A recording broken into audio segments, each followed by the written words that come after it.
Our religion is the traditions of our ancestors and is written in the hearts of our people.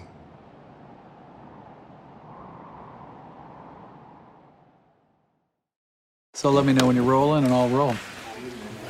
Rolling. Okay, to describe the project, I actually just wrote a text to my kids. Let me just read it to you now. Good morning. There's 4 elements to the music: piano and Native American flute, and then you have the orchestral composing and historical words of wisdom from Native elders. Hence the title, Voices of the Guardians. Anyway, we're about halfway through the mix now.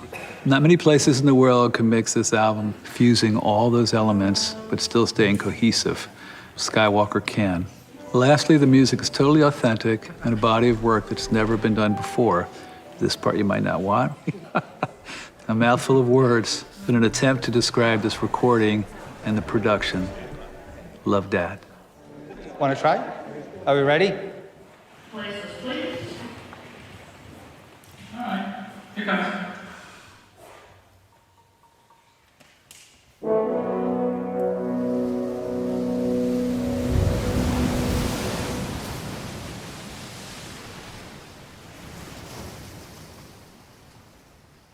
Music has power. Music is something that has this presence that nothing else really has in the world. Music is magic. There's no boundaries.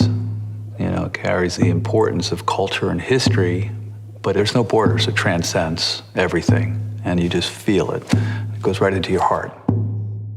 It doesn't matter what culture we came from. Music always jumps those boundaries. But it is still the sound, the note, the ohm of the great traditions. This is all the vibration of the cosmos. There's a quantum physical thing about music itself that's above and beyond the actual lyrics that may take you right to a time, and they say something that touches that universal part of your heart, and you go, I'm not alone. Other people feel the same way. Even if you don't understand the words someone's saying, you can understand the emotion in their voice. It is, in fact, a worldwide language. And if you pay attention, it can tell you a lot about the culture of the place that the people come from. It's like you said earlier, it's a universal language. It travels far in a hurry, real far. It transcends across countries, and you can play a song in one country and they'll like it even though it came from another. It's a way of transmitting feelings without actually saying anything, without saying words. I had a friend, he was a crew member on one of the tours I did, and he once went to the Himalayas, and he didn't speak any of the local languages, and he just went hiking through the mountains, and he carried a drum. He carried a drum, and he would go into a village in the middle of nowhere and start playing his drums, and he had friends. They would put him up, you know, give him a place to stay, feed him, you know, just all because he had a drum, you know. It's so universal. It just, every culture, you can't go anywhere in the world where there isn't music. Music it's a language of its own. And you don't have to speak the words, but that music can tell you a story. So the reason that Voices of the Guardians came out of this collaboration is really the music just spoke for itself. We were starting to do the music, and it was starting to become more than we thought it would be. It was becoming really exciting to us. This particular project was recorded in about 4 or 5 different studios and locations under different circumstances by different people. But when we bring it all together, as we're doing here at Skywalker, we're able to get a cohesive sound. To be at Skywalker recording for this project is just an absolute dream come true. It's taking the best of the best and bringing people together from different backgrounds, coming together in one big room. What's interesting about this project to me is the fact that it's coming from a Native American point of view. I was very surprised when Gareth pulled out a flute, and I was expecting a chrome thing, 3 feet long, and it's a wooden Native American flute. We're taking a very traditional instrument, and we're using that by bringing it in with a modern orchestra and to take the ancient sounds and to fuse it with something that people can understand today. As we heard the blend between the native flute and the piano, we realized that we had something more important than just music. We knew there was a cultural relevance to it. We wanted to take the Native American story, the legends, the traditions, and bring that into a modern light.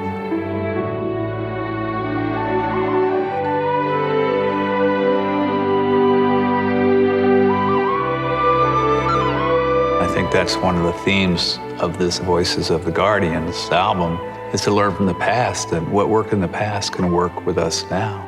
As we wrote the songs and went even further inside of it, we wanted a voice for it, and that's how Wes Studi came about. I didn't really know what to expect, but when I started listening to Wes's narration, all of the things that he's saying come from different tribes. I find it really fascinating how the Native American language uses pictures almost to crystallize thoughts, much like somebody would compose music. I love the fact that you can actually take a Native American flute and you take a full orchestra and you take a piano and you take a bass guitar and you can put them together and it actually works. Works better than people getting along, you know? You just put music together and you have all these different cultures that just build and stay. I think it's great.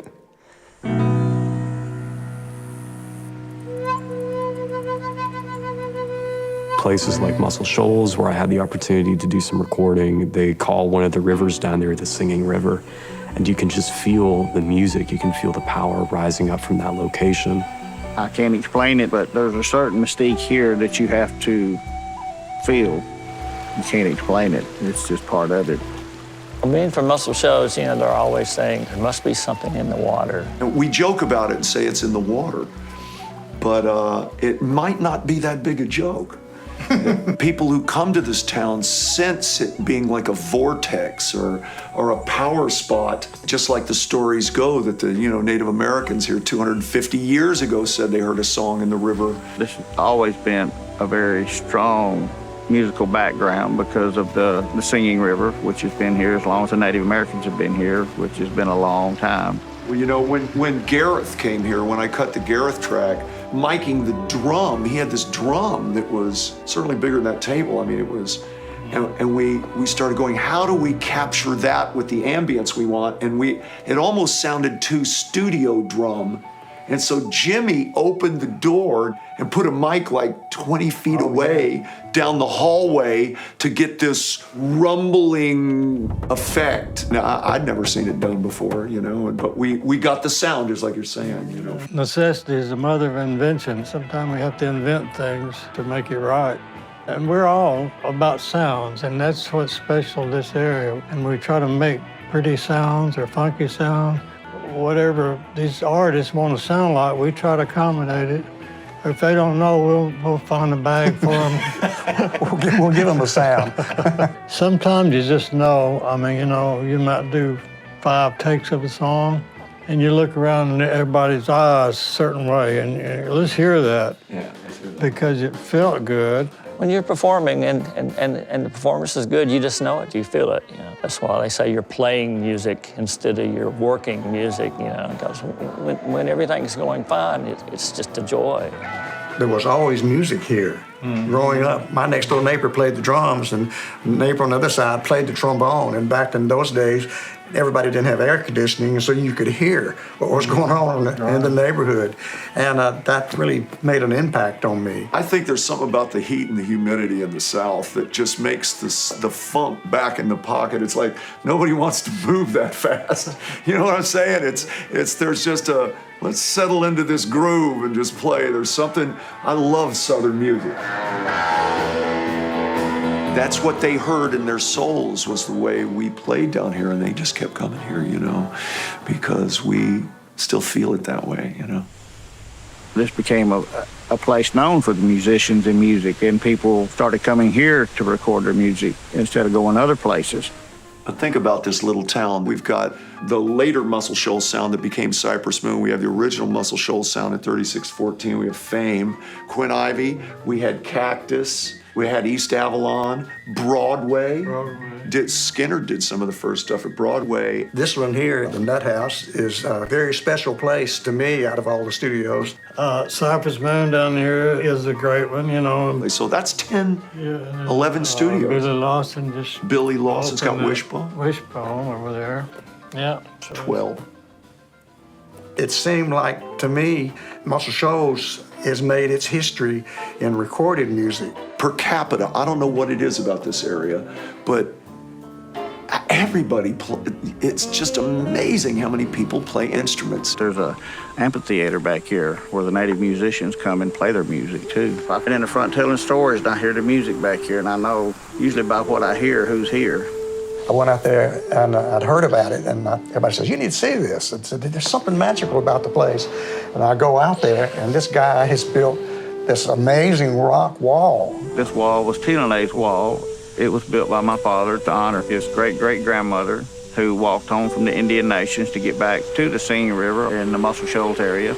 And when my father got a little older, he went to the Ute Reservation, and one of the tribal elders told my father that we each in our own time shall pass this earth. Only the stones shall remain. We honor our ancestors with stones. And my father spent 33 years building this magnificent wall. He built this wall out by hand with a wheelbarrow. Brought all these rocks, and you go in there, and some of the rocks look like they have faces. And you go in there and sit amongst those rocks, and you get this most spiritual feeling. I've taken many of my friends out there, and I have friends of mine who burst into tears out there. And maybe it's because of all the sweat and the work that guy had to do carrying those rocks. You know, he said it was one for each step he figured his great-grandmother took walking back after the Trail of Tears. It took her 5 years to walk home because she had to come home to the Singing River so she could hear the songs again, because this was the home of her ancestors, as it always would be. And so I've just had a lot of experiences with the wall. It's touched my heart very, very deeply to listen to his story. To me, it's part of the foundation of the music that began here and will carry on forever.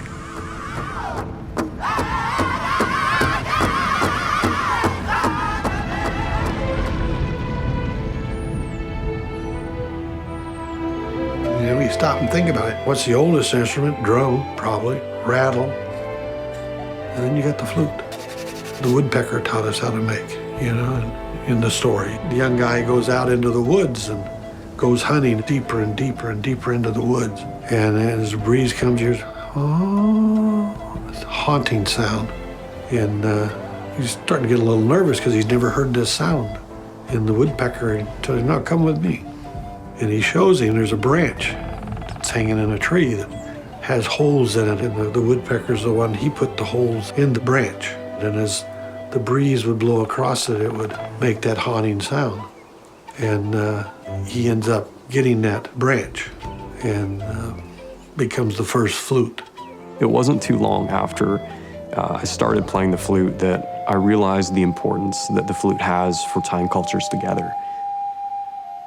I was up in Maine, where all my family's from, and I look out and I see cliffs on either side, and I just feel my feet in the cool sand with the cold water rushing over. I just see endless opportunity. And I can feel in that moment what everyone else that's come before me has felt when they set foot there. And when you feel that, you can understand all the stories, you can understand all the music, all the culture, everything just comes alive because you realize that you're standing in the spot that people have felt exactly what you're feeling for generations and generations. There's a lot of tales about this place. The Penobscots have been here for thousands of years, so, you know, our people have a lot of stories. The frog, that's the bullfrog. That has a key into some of our history. Traditionally, our tale of how this river was formed came about from one of our myths. So the frog monster was swallowing all the water and drinking it all up. And the people were worried, we want our water back, we need our water back. And the frog says, you can't have it back, it's mine. We have a legendary hero who's so legendary he can transform his size. So he made himself real big. Glooskap is so big, he was just as big as a frog. So he looked around for a weapon to use. So he reached out and took this tree and uprooted it. And if you've ever seen the root system of a tree, you know how it's spiky and stuff. So he took that and brought it down upon the frog. Splat! And so he killed the frog monster. And then the water went rushing down and overflooded the banks. So it made the river wider. And that's why frogs today have that hump back, because Glooskap had hit his back and broke it. And that's how the river came to be. We've been living on this river for thousands of years. I mean, this was our highway. This took us to the coast and up north to Katahdin. That's our spiritual mountain. The river is our most sacred spot. It's all around us. Yeah, this is kind of the area here where I like to come and bring a flute and you just sit and relax and play the music, and you never know who your audience is going to be. I had one time I was camping and a deer brought her fawn out and laid down next to me while I played. And I mean, how often does that happen? To me, there's nothing like that melodic sound of that wooden flute. Makes me want to cry. It's that good. The flute becomes a part of you. I truly believe that. You breathe life into that piece of wood. And you let that song come out of you. Every one of us has a song inside of us. We just need to find that song. And I think it's a thing that humans need. We need that one thing that brings us all together and we can all connect with. Same with nature.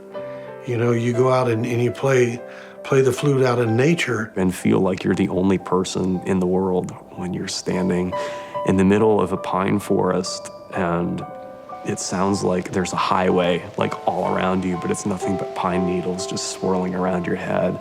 You just realize, okay, it's like I'm a part of this and it's a part of me. The earth is our mother, you know, so if you can dance to a beat, sometimes a lot of that beat is the heartbeat of Mother Earth. You know, and so we gather strength from that when we dance. And we gather strength from one another as we dance together. You know, and we all vibrate to a resonance. There's one place called the Thunder Hole up there where you can just see the ocean tide rush in and it sounds like thunder. It sounds like the clap of a drum just by the sound of the ocean. And you can just feel the power in those places that inspires you to say, okay, you know, this is what they heard. These are the sounds that influence their music. These are the sounds that influence their people. And you can take away from that. It's like I'm at the center of where I have dropped a pebble. And when you drop a pebble into water, you'll see it ripple out. So I try to have that feeling of strength and spirituality and love rippling out from my center, from my heart, out to all four corners of the earth. I would sing this song, the Medicine Man song, and some people would end up crying, you know, but I tell them this is going out to all the people that need it.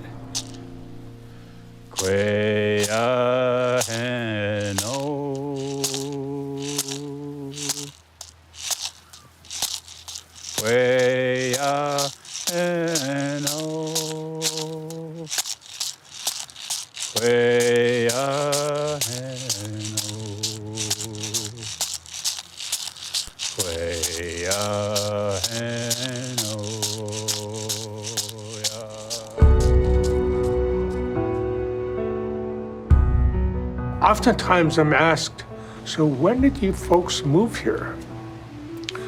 My response to that is, I have been taught by my father and grandfather that we have been here since time immemorial, which means time of beginning. So we've always been here. Alaska is another really awesome place where Native culture is very alive.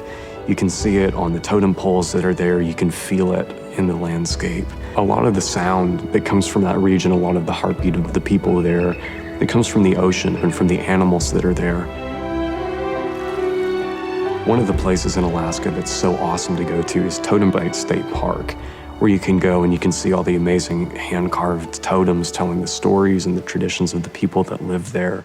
A totem pole really, as we understand it, tell a story of a particular event. The Haida people were the first to make totem poles. And a lot of the individuals that still practice the art form are real super carvers. What I try to impress upon individuals that are taking up the art form is being able to draw. In other words, they'd have to invest in a sketch pad, a pencil, and a large eraser. It's people taking what they do, it's taking their passions, and they're building something with their two hands to show this is our people. This is what we saw, this is what we felt, this is what connects us and unites us.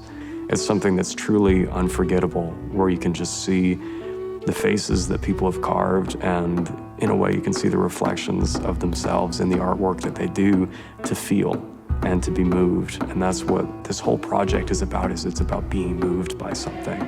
When we come together to sing and dance, it really fills our soul.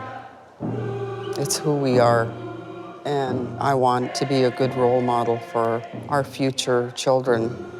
I want them to see that this is how it should be done, because I believe our youth are watching us. There has been so much discussion over the course of the years of how much of our culture is being lost. It's very important. In our dance group, all of our kids know our songs and dances. Most of our children are there from conception on. By the time they're 14 months old, they're already drumming. They know the beat. By the time they're 18 months old, they know the songs. They're our future. Oh gosh, yeah. You know, as this was told to me when I was a young boy, little did I realize that I would be at the age that I'm in now, and now it's my turn to pass it on, and that's exactly what I have done over, gosh, the last 15, 20 years.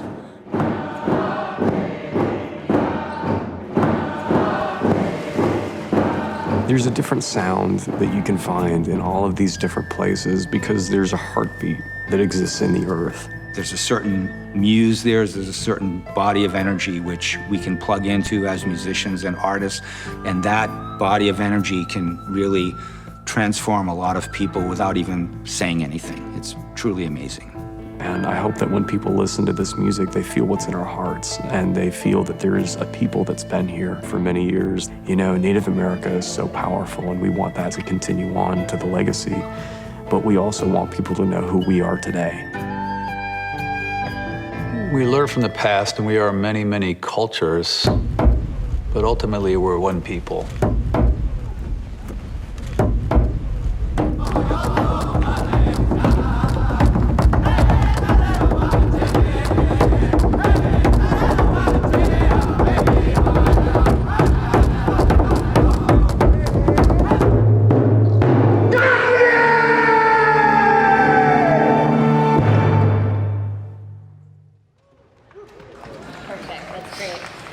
Thank you, orchestra. Marvelous job. Bravo, bravo, bravo. Thank you so much.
Hallelujah, hallelujah, hallelujah. Way no. Way